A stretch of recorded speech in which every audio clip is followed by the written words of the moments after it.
Here we go. We're going.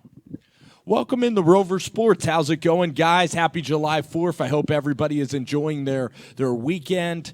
Markelle Fultz is a Philadelphia 76er. J.J. Redick is a Sixer. And Amir Johnson is a Sixer. And Bruce, what do you think about J.J. Redick joining up with the Philadelphia 76ers? The Colangelos and the ownership group spends $23 million and puts it in Mr. Redick's pocket. Well, I think it was a good move. A lot of people are criticizing the amount of money, $23 million, particularly when you compare to Kevin Durant, who signed for a little over $26 million.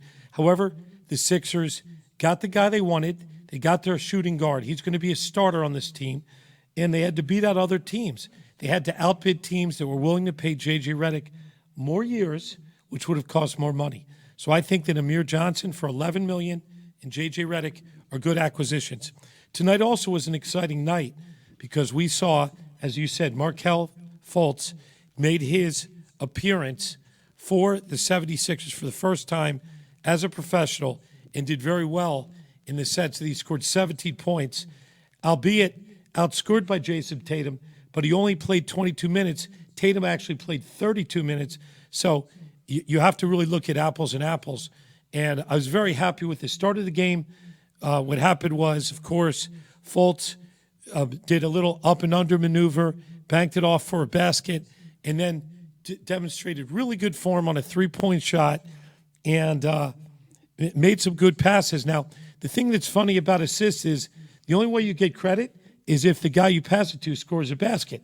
So if you have guys that are somewhat inept and can't score, then you're not going to get a lot of assists. But overall, I think it was a good game. Obviously, Fultz is the story of the night, but there are some other bit players.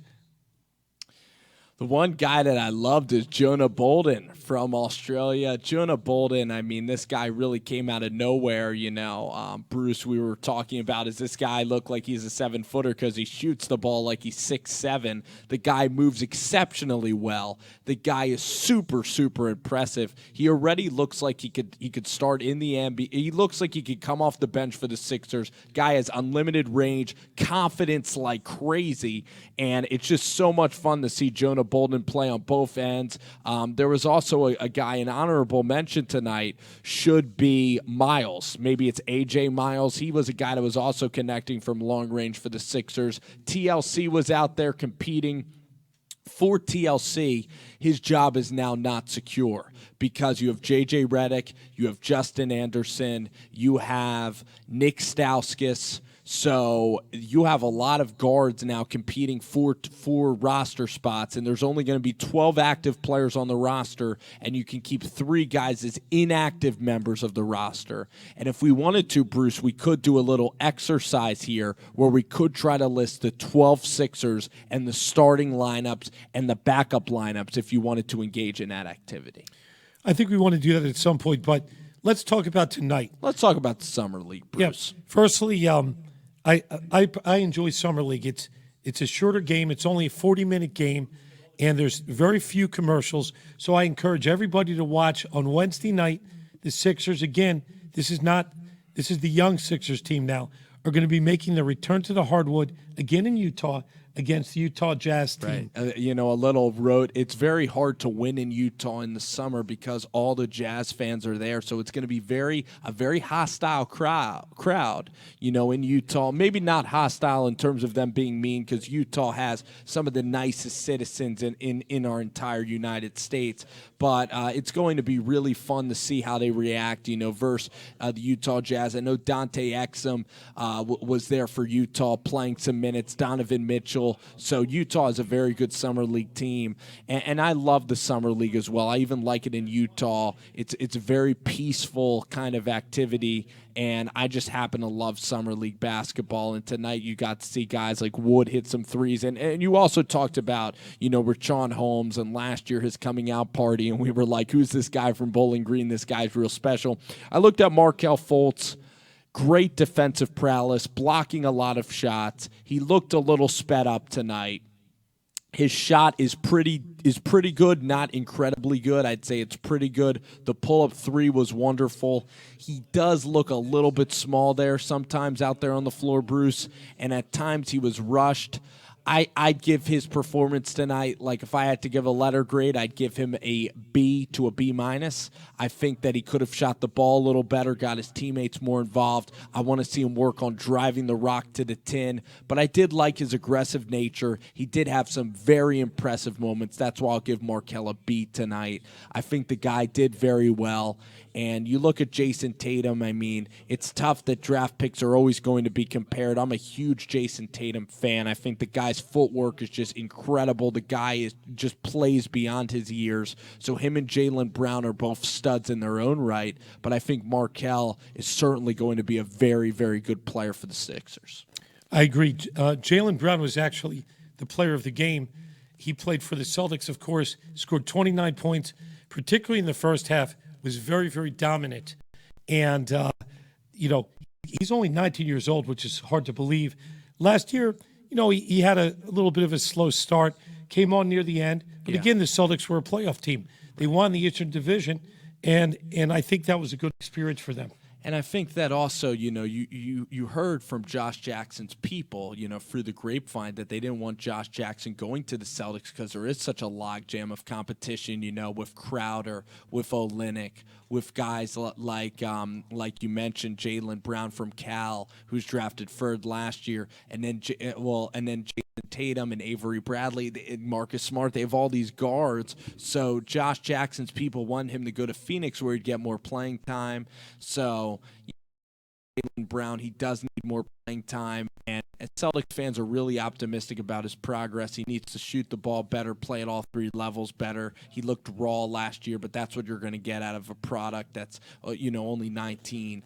But, we look tonight, I just think Bruce Jonah Bolden was sensational tonight. I think he's going to take this summer league by storm. I think he's going to be the lead story. I even think Jonah Bolden has a chance, coming out of summer league to be an even higher standing than TLC. I think Jonah Bolden is that impressive tonight. What did you see from Jonah that really, really stood out to you? Well, as you noted, I think he plays like he's tall, but he plays like a really coordinated guard. His outside shot, his three-point shot, was spot on today. He also, again, he's a professional. He plays in Australia, and there's a new loophole. If you remember, we had to wait for 3 years, it seemed like 30 years, for Saric to come over from Turkey. It did seem like a long But there's wait. a new loophole where you can buy out a foreign player to play in what formerly was called the D League, now the G League. The G League. And so there's a way we can bring him here sooner. He could actually play in the G League and split time between the parent club. So I really was impressed with him, with Jonah. And, again, there are some guys on the Sixers that look pretty marginal. And looking at the Celtics from top to bottom, the Zesic, I don't know if I'm saying his name right, but it's probably No one's going to fight you. Nobody's going to correct me. No one's going to even know that. But if you look at Tatum, Jaylen Brown was a dominant player, and I think that Fultz just didn't have that degree of dominance in power. He didn't. So I'll give Fultz his first professional game. Never played with these guys before. I'll give him a B+. 17 points, showed a lot of flash. A couple times he made some rookie mistakes where he actually was driving, cutting, was in the air, and he had nobody to pass to and turned the ball over on 2 consecutive occasions. That's normal for somebody who's in their first game in the NBA. Also, you're just playing against taller, faster opponents. Altogether, all in all, I'm really pleased with Fultz. And listening to Mark Zumoff, who was kind of doing a overview feed of the TSN, was I think he was equally impressed.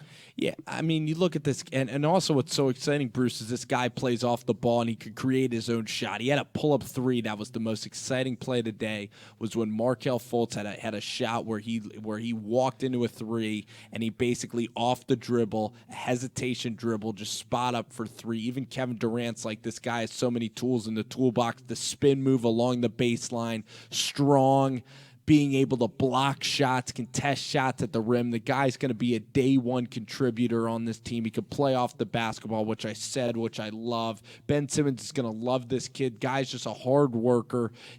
I don't think that Markelle Fultz really even has an ego. Really is a guy that is pampered at all, or that is entitled as a number one pick. He's out here working just as hard as everybody else, and I think he's going to get along great for this culture. He's going to be a tremendous leader. He even said at the end of his interview he wants to turn this program around. So I was very encouraged by what I saw from Markelle Fultz. If you think Markelle Fultz is going to be a transcendent superstar, it is hard to live up to that billing. But I think Markelle Fultz is going to be very productive in his first year. I'm really excited to see how Markelle can play. And I think that the guy is going to have success. I really do, as he continues to get reps. Yeah, they also had him playing off the ball a little bit. So if you imagine Ben Simmons is going to be bringing up the ball, primary ball handler, the fact that Fultz wasn't bringing up the ball, I think, was intentional. The assistant coach for the Sixers had Larry Drew III, I think that's his name, Larry Drew. Yes. Number 17. And I thought he did an adequate job of ball handling. Right. And he's a veteran. Even Aaron Harrison was hitting some shots. Aaron Harrison and Poitras, both of the Kentucky guys, really played well tonight. They really did. And there was a point in the first half where the Sixers had a 10-0 run, and I thought they were going to pull away with it. And then, of course, Jaylen Brown had his way. And Abdul Nader also was Abdul very Nader active. had 9 Very points. active. And Fultz also he had a great block in the game. But Abdul Nader, not easy to say either, is about 6'7". So he's taller than Fultz. And Fultz at times had difficulty defending him near the rim. Yeah, absolutely. The Celtics point guards, they used to have R.J. Hunter and James Young, if you remember those two guys. One is from Georgia State. His dad coached him, R.J. Hunter. Used to be on the Celtics Summer League, and then also last year James Young and Terry Rozier. But they didn't have any of the star power was really with Jaylen Brown and Tatum. But you look at the Sixers, like I said, Jonah I couldn't be any higher on the guy. The guy just plays with such confidence. Miles was hitting shots. The Sixers team isn't the most complete. TLC had his moments. TLC doesn't create his own shot like Markelle does. Markelle plays with a different confidence, a different edge than TLC, Bruce. And Markelle Fultz, he's just so impressive at getting to the lane, at creating, and who knows, I hope really that Markelle can continue to create for others, rack up those assists as we continue. I hope the game slows down for Fultz as we continue here in Utah. Well, the guy who reminds me most is Dwayne Wade, in the sense that he would make some incredible spin moves, and near the basket, he has a lot of English, and he does different things. He elevates very well. Yes. At the very end, I believe that Jaylen Brown actually blocked the shot. So the game-winning shot was, to his credit, Jayson Tatum had a three-pointer, and with 5 seconds left, he iced that shot to give the Celtics the lead. And at the end, Jaylen Brown, who really was the star of the game, near the rim, went up, and he's a forward. And he went out and just got enough of the ball to disrupt it. And unfortunately, the Celtics won the game, but thankfully it was a meaningless game. And the meaningful part was we saw that they didn't keep Fultz in the China cabinet. They brought him out. They still Ben Simmons. I guess after last year, he had a mishap. Where obviously he had a foot fracture, a Jones fracture. They're being extra cautious with Simmons. And I'm not sure that that's the best thing, because even if he played a few minutes, I think this is valuable time. And if from all accounts, Simmons is healthy. So for him to come in and just play a few minutes, he is, essentially, he's absolutely a rookie. I think sometimes they're gun shy after last year. I think Simmons, just from the outside, I think that he kind of believes that he's better than the summer league. There isn't a quote, from Ben Simmons, but I think bringing Ben Simmons to play in the summer league again is not the best solution because it's a shot at Ben Simmons' confidence. I mean, what we think of Ben Simmons, we think of him as some like religious folk hero here in the city. We think he's going to transcend the sport. When we look at Markelle Fultz, we look at Fultz as the side piece, but we look at Ben Simmons as kind of a holy, godly figure in this town that could potentially go down as maybe a top 10 player ever to play the game. I mean, Ben Simmons' expectations are incredibly high. And you look at Markelle Fultz, the guy's just a rookie. The guy doesn't really carry that expectation. So I think it would have been actually damaging for Ben Simmons to bring him into the summer league format. I think it would have been a shot at his confidence. Now, you might do it to try to humble Ben Simmons if you think that he's getting too overconfident. I mean, Joel Embiid was a rookie last year. So Joel Embiid, you know, he believes – I mean, you're not going to bring Embiid to the summer league, right, because that'll be a shot at his confidence. There's a reason why veterans don't go to the summer league. It would be very negative for their development if they happen to be shut down by summer league guys. It would be embarrassing for these kids and their egos. Well, I don't think it's about egos. I think it's merely about injuries. The fact that Embiid was injured for 2 consecutive years.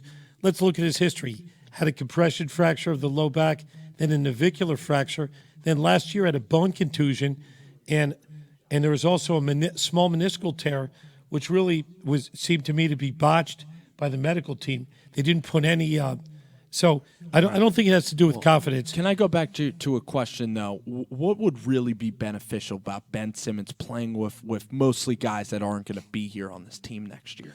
I think that the dynamics between the two guards, because Fultz is a swing guard, right? The fact that 2 of them could get some chemistry, learn how to pass the ball, get to know each other, develop a rhythm. And that's really going to be the detriment for the Sixers. They have a lot of great pieces, a lot of young players. Certainly with Saric, I understand from listening to Bob Cooney that Saric, his shot is much more arc, much less of a flat shot. That's great. Obviously, Ben Simmons, we're hoping to be transcendent. Embiid was a complete freak until he got hurt.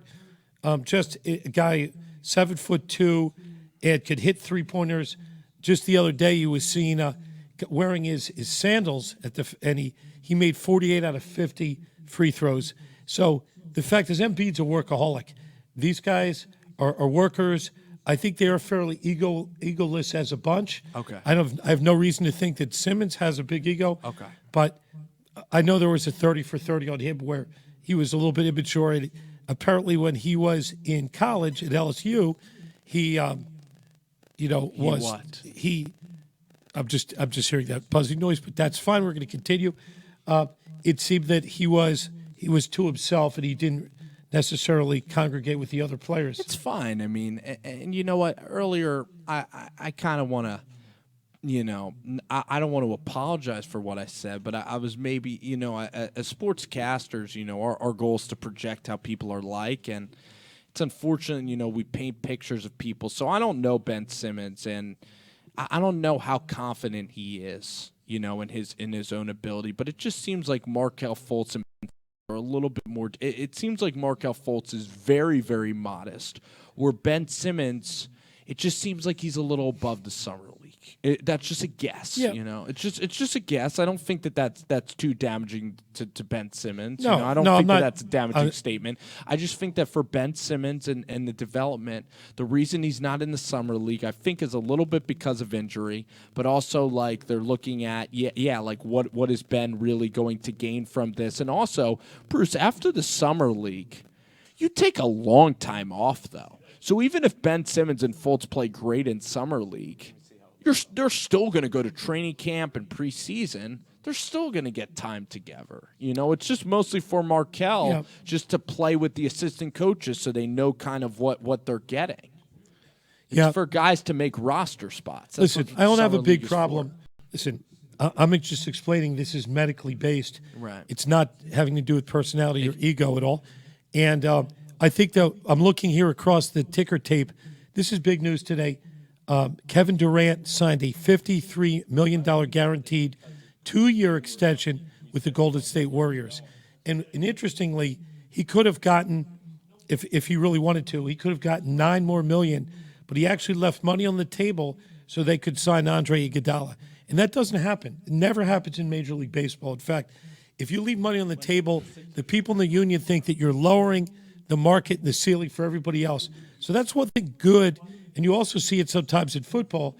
You'll see guys take less money and extend their contracts in order to enable. It has to do with cap management. So Kevin Durant, they were able to sign Sean Livingston, Andre Iguodala, a monster max contract for Steph Curry, and that team's going to be intact. And frankly, there's no reason to expect that there's going to be any other super teams. They avoid potentially what could have been a huge blunder, because wherever Rudy Gay has played, he's always been ball dominant, and he's always had trouble winning games and playing with other teammates. And if they brought in Rudy Gay, he might have ruined that culture a little bit. So it's great now that Iggy can continue that culture, because Iguodala is one of the more selfless guys, and he has been. I mean, he has starting potential, but he comes off the bench. He plays defense. He's called upon when he is, and I think Iguodala is really going to help them. Now, I want to talk about the J.J. Redick signing. We haven't hit on that yet. J.J. Redick, I think, is going to bring great veteran leadership. He's going to be able to shoot the ball. He's going to be able to teach these guys how to play and win games on the road in back-to-back settings. And I want to break down the Sixers roster and kind of project now where they stand after free agency, Bruce. Sure. Yeah, I agree. I think the Redick signing will be good. He led the league in three-point percentage the last 2 years. He's 32 years old. He's mature, just like us. He also likes to do podcasts and webcams and all this fun stuff. I would love to have JJ on our show. Open invitation. Absolutely. So looking at it, I think you're looking at Ben Simmons and JJ in the backcourt. Starting. Obviously, Fultz. So you really kind of have three guards. And right now, and Embiid. And Robert Covington, it will be the fifth starter. So Covington over Saric.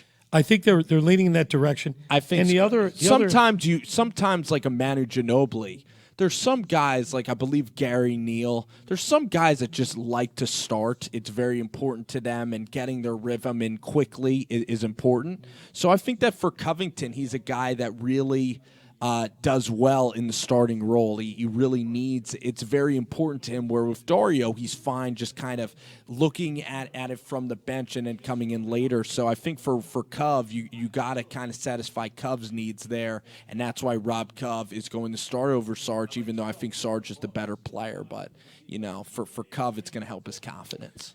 That leads us to his needs. It's likely that they're going to give Robert Covington a contract extension.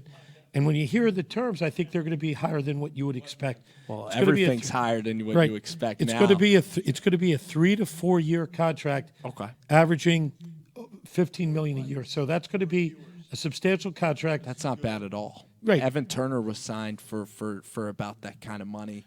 I'd project it actually be higher. I actually thought it'd be like more 18, 19 million a year. We're going to see what it is, but that's the exciting thing about the NBA. It just doesn't stop. The free agent signings, obviously Paul George landed as he did. Chris Paul left the Clippers. Yep. And it's really interesting. I'm hearing a lot of talk on the various networks about James Harden and Chris Paul, 2 point guards, and how they're going to play. And apparently Chris Paul is going to agree to play off the ball. Chris Paul is, or James Harden? No, Chris Paul has agreed to play off the ball. And that's the news I heard today. Wow, it's quite a bombshell. Every day, Chris Paul is not an amazing three-point shooter.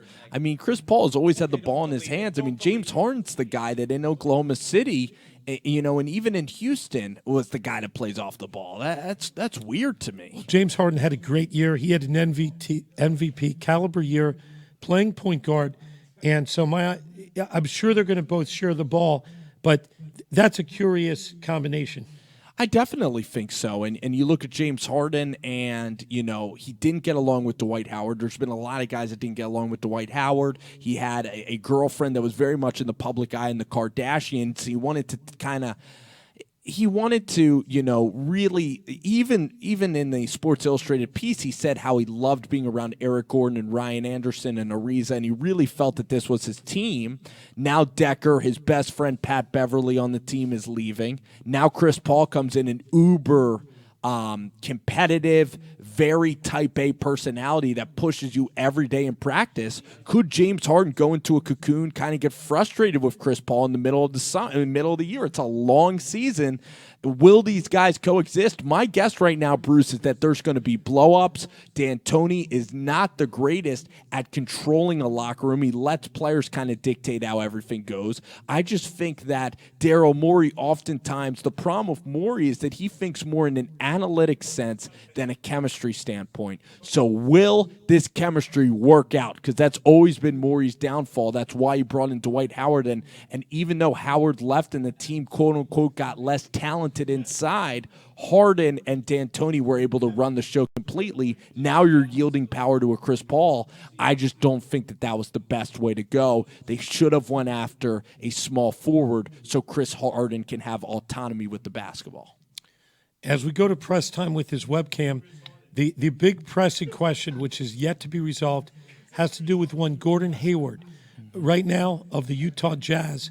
And essentially it looks like the Boston Celtics, the Miami Heat, and the Utah Jazz are making final pushes to retain his services for approximately a 3 to 4 year contract. So nobody knows where Gordon Hayward is going. The Jazz put on a really big show with their owner and new Ricky Rubio, I guess that's his name. Yes. They just acquired him, and they flew him in, and they did as well as Gobert, I think is his name, right. and Rodney Hood. So they all are trying to sign him and retain his services. But, of course, the Boston Celtics stocked up on all these draft picks, and they lost out on the Paul George sweepstakes. They lost out on Chris Paul. Right. And I think they're making a big push for Gordon Hayward, especially reuniting him with Brad Stevens. It would be a big swing and a miss for Danny Ainge if they can't get Gordon Hayward, especially with how, with Isaiah Thomas being there with Avery Bradley, with Tatum and Brown, 2 top 5 picks, Al Horford signing there. You look at the Eastern Conference right now, and other than the Cavaliers, Boston is clearly in that spot where they can make the conference finals. If they get a Gordon Hayward, they would have an opportunity to really, really compete for that title against Cleveland. So it is huge for Danny Ainge, and if he does not get it, that would be a big swing and a miss. If I had to guess, Miami would probably be the third guess because I think Brad Stevens holds a lot of weight in this situation. Being a college coach of Gordon Hayward, the first guy to ever recruit him out of Bloomsburg, I think it's Bloomsburg, Indiana. It's actually Brownsburg, Indiana. The same high school, actually, as one of our favorites, Mark Titus, Mark the Shark, went to Brownsburg as well. So Gordon Hayward is a heck of a player, and Brad Stevenson at Butler, that would be pretty cool to see them reunited. Pat Riley, he just has, magic with words and magic with conveying guys to go to South Beach. Maybe Gordon Hayward's wife is fascinated by the Florida lifestyle. And in Utah, I think Hayward enjoys his time there. He definitely enjoys being a Jazz member as well. So we'll have to see where it ends up. I think Utah and Boston, boy, they're neck and neck. It's going to be really tight, to try to beat out Brad Stevens, though. And Bruce, yeah, go ahead. So Utah has the inside line. Just remember, when you sign your own players, you can sign them to a max deal. And the NBA set this up so that they don't love to see people flying all over and jumping teams and the whole situation. So what they do is they create an edge, a hometown advantage, so to speak. So the Utah Jazz could actually pay Gordon Hayward the most money. And the question is, does he view Utah as a place where he could win a championship? Or does he want to reunite with Brad Stevens? I look at Miami, again, as a team that's in rebuilding mode. It's a long way from the big three. I definitely think so. You do have, Justice Winslow there. You do have Dragic and Deion Waiters and Hassan Whiteside, but that's not a championship caliber team. I think Utah's in the same predicament, actually, as Miami. I don't think Rubio is a transcendent talent. I happen to like Gobert and Rodney Hood, pretty good players, but they just acquired Rubio. I believe they got Donovan Mitchell as well, who's a pretty good player, but I don't think Utah's in any way close. Boston, by far, Bruce, by far, is the best from a basketball standpoint. With your coach and with the opportunity to win a championship and with the assets of the Brooklyn picks still in play, that they're getting, I believe, the Kings or the Lakers pick. Boston, by far, is the best basketball standpoint. I want to let everybody know that you're listening to Rover Sports. This is Rover Sports here. We're based in the Philadelphia market, and on Wednesday night, you could tune into the TuneIn Radio app if you live across the country, and you can listen to Rover Sports from 7 to 8. Again, we'll have Dr. Steve Lewis, Coach Josh Dacia, of course, Spencer G. and myself, and we'll be talking, I'm sure, all NBA. Also, there's a game, so we're going to lead you right into 9 p.m. There is another game, another summer league game. And I hope Fultz can play. I hope Fultz is in. He will be playing and against. Jonah will at least be in, so I'll be watching. He'll be playing against the Utah Jazz. So the Utah Jazz. As we and Bruce, yes. I see that we are coming to the end of this live stream. Yep. If you like what you see, please share it with your friends. Tell them about Rover Sports. And again, I'll let you take us out. I think that it's appropriate for you to take us out. Okay? Well, then you will know how to sign us off. So in any way, little bit hoarse here, little horsey sauce going down. Powering through. I'm powering through a hoarse voice on a 4th of July. Everybody enjoy the cookouts tomorrow and the fireworks and everything associated with the great holiday. It's a fantastic long weekend here, and the summer league, everything getting started with free agency. It's just so exciting. We're going to talk a lot more Sixers, especially on Wednesday night, so you guys aren't going to want to miss that as we are here in the summer months. And Bruce, I think it's time. As always, wish everybody a happy holiday and good night and good. Here we go.